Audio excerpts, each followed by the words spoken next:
धन्यवाद। अंग्रेजी कला इतिहासकार डगलस कूपर ने अपनी मौलिक पुस्तक द क्यूबिस्ट इम्पर्क में क्यूबिज्म के 3 चरणों का वर्णन किया है। कूपर के अनुसार प्रारंभिक क्यूबिज्म 1906 से 1908 तक था, जब शुरुआत में पिकासो और ब्राक के स्टूडियो में आंदोलन विकसित किया गया था।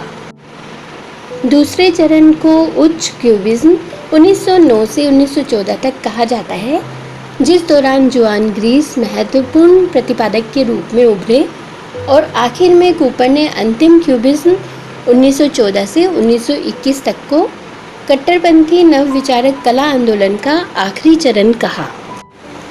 धन्यवाद 20वीं शताब्दी का एक नवविचारक कला आंदोलन था, जिसका नेतृत्व पाब्लो पिकासो और जॉर्ज ब्राक ने किया था, जो यूरोपीय चित्रकला और मूर्तिकला में क्रांतिकारी परिवर्तन लाया और जिसने संगीत एवं साहित्य को भी संबंधित आंदोलन के लिए प्रेरित किया। विश्लेषणात्मक क्यूबिज्म के रूप में जानी जाने वाली क्यूबिज्म की पहली शाखा ने फ्रांस में 1907 से 1911 के बीच थोड़े ही समय के लिए लेकिन कला आंदोलन के रूप में कट्टर और प्रभावशाली असर छोड़ा।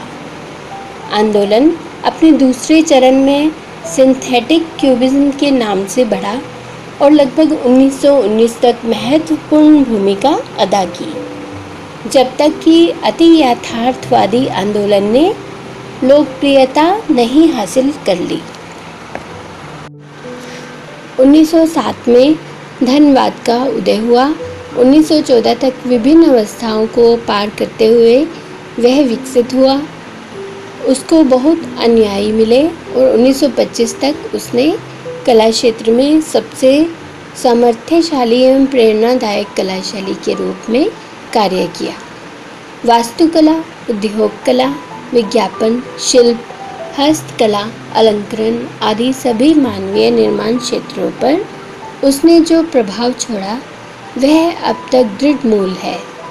1912 तक धन्यवाद पेरिस के कला क्षेत्र में सीमित था।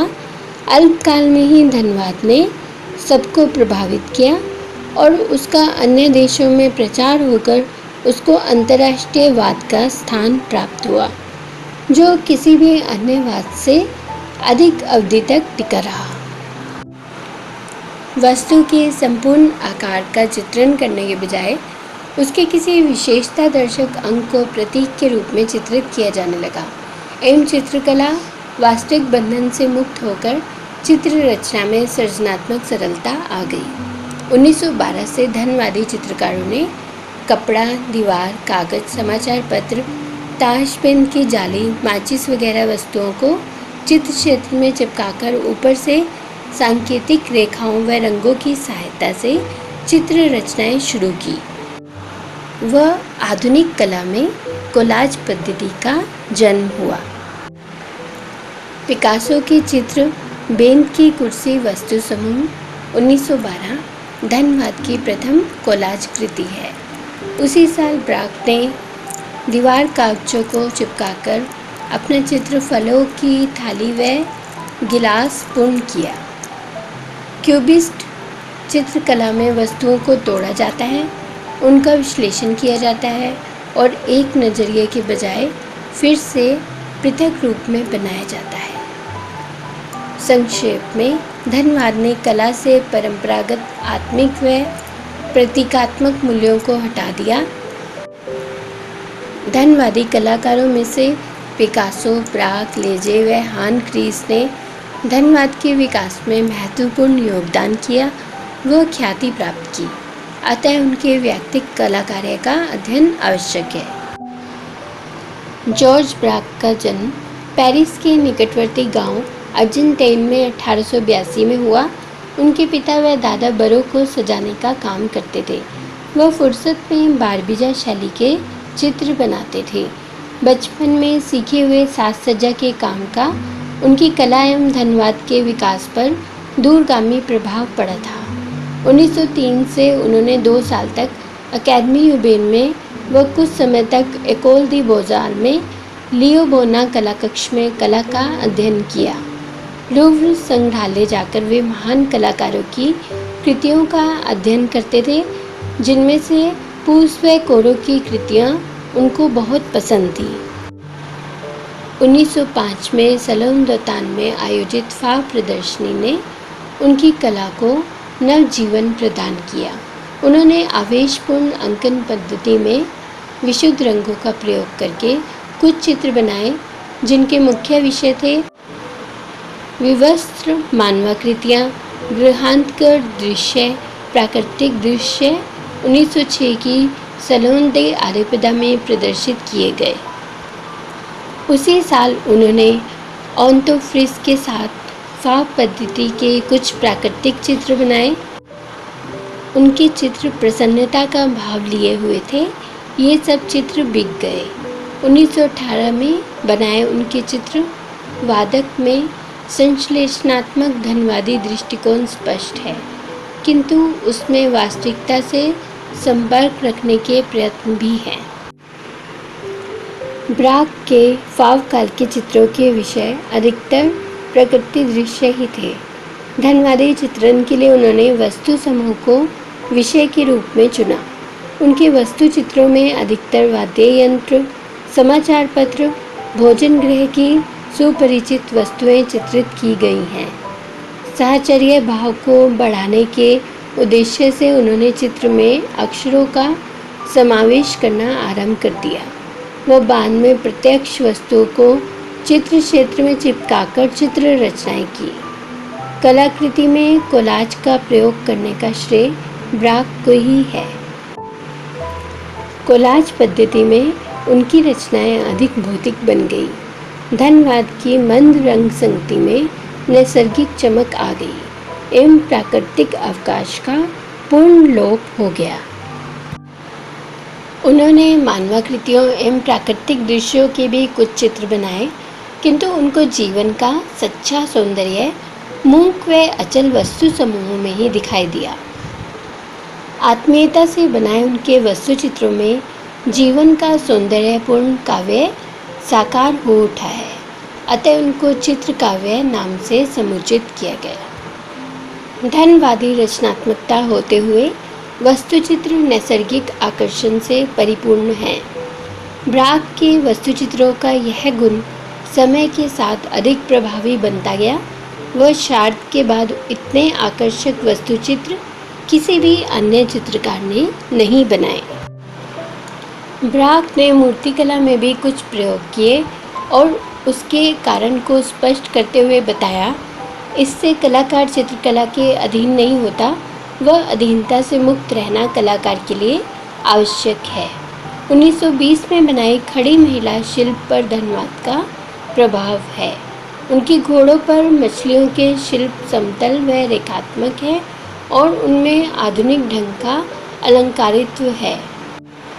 1937 में उनको कार्नेजी पुरस्कार प्राप्त हुआ। वह 1948 में वेनिस द्विवार्षिक का पुरस्कार मिला। 1956 में ऑक्सफोर्ड विश्वविद्यालय ने उनको सम्माननीय सर्वोच्च डॉक्टर की उपाधि से विभूषित किया। उनके अंतिम चित्रों में आसमान में उड़ती हुई 2 या 3 चिड़ियों या घोंसले को लौटती हुई मादा चिड़िया को चित्रित किया गया है। Pablo Picasso. आधुनिक कलाकारों में पिकासो के समान अपरिमित यश व असामान्य ख्याति प्राप्त करने का सौभाग्य किसी अन्य कलाकार को नहीं मिला। पिकासो की कला की सबसे प्रमुख विशेषता है असाधारण परिवर्तनशीलता, जिस वजह से पिकासो की कला का वर्गीकरण करना बहुत कठिन हो गया है एवं उनको अलौकिक प्रतिभा के महान कलाकार माना गया है। उन्होंने चित्रकला के अतिरिक्त मूर्तिकला, एनमेविंग, लिथोग्राफी, सेरेमिक्स वगैरह भिन्न माध्यमों में उत्कृष्ट कलाकृतियों का निर्माण किया है। पिकासो का जन्म स्पेन के मलागा नाम के गांव में हुआ था। उनके पिता होसे रुइज चित्रकार एवं स्थानीय विद्यालय में चित्रकला के अध्यापक थे। उनकी माता का नाम था मराया पिकासो रुइज। 1900 तक पिकासो अपने चित्रों पर पाब्लो रुइज पिकासो नाम से हस्ताक्षर करते थे, किंतु उसके पश्चात उन्होंने केवल पिकासो लिखना शुरू कर दिया था। आयु के 14वें साल में बार्सिलोना चित्रकला संस्था की प्रवेश परीक्षा में एक ही दिन में सभी चित्र पूर्ण करके उत्तीर्ण हुए, जिसके लिए अन्य विद्यार्थियों को करीब 1 महीने तक परिश्रम करना पड़ता था। उस समय पिकासो के रेखाचित्र वहाँ की प्रसिद्ध पत्रिकाओं में प्रकाशित होने लगे। 1900 में वे 2 महीनों तक पेरिस जाकर रहे। वे वहाँ उनके 3 चित्र बिक गए। 1901 में पिकासो ने युवा कला नाम की पत्रिका का प्रकाशन आरंभ किया। उन्होंने नई व पूर्ण स्वतंत्र शैली के चित्र 1901 से 1904 तक बनाए और यही काल उनकी कला का नीला काल कहा गया। ये चित्र उन्होंने एक ही नीले रंग को प्रमुख स्थान देकर बनाए हैं। चित्रों के विषय हैं भिखारी, रास्तों के गायक, परिश्रमी व पीड़ित लोग।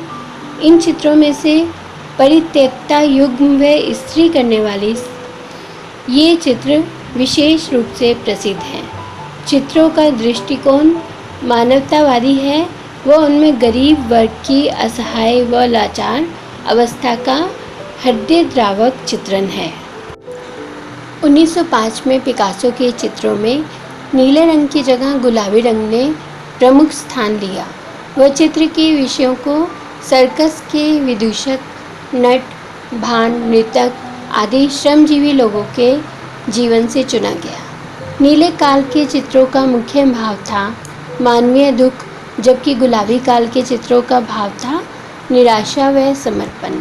इस समय फाव चित्रकार चमकीले विशुद्ध रंगों में चित्रण कर रहे थे, किंतु उसका पिकासो पर कोई भी प्रभाव नहीं पड़ा। 1908-1909 के करीब पिकासो ने सेजान से प्रभावित होकर क्रेल व औरतों में ज्यामितीय नियमबद्धता से युक्त प्रकृति चित्र बनाकर विश्लेषणात्मक धनवाद को प्रकट रूप से आरंभ किया। इस पद्धति में पिकासो के चित्रों में वायलिन, आराम कुर्सी पर बैठी महिला, गिटार, खोपड़ी व समाचार पत्र प्रसिद्ध हैं। 1915 से पिकासो ने नव शास्त्रीयतावादी शैली के कुछ रेखाचित्र बनाए।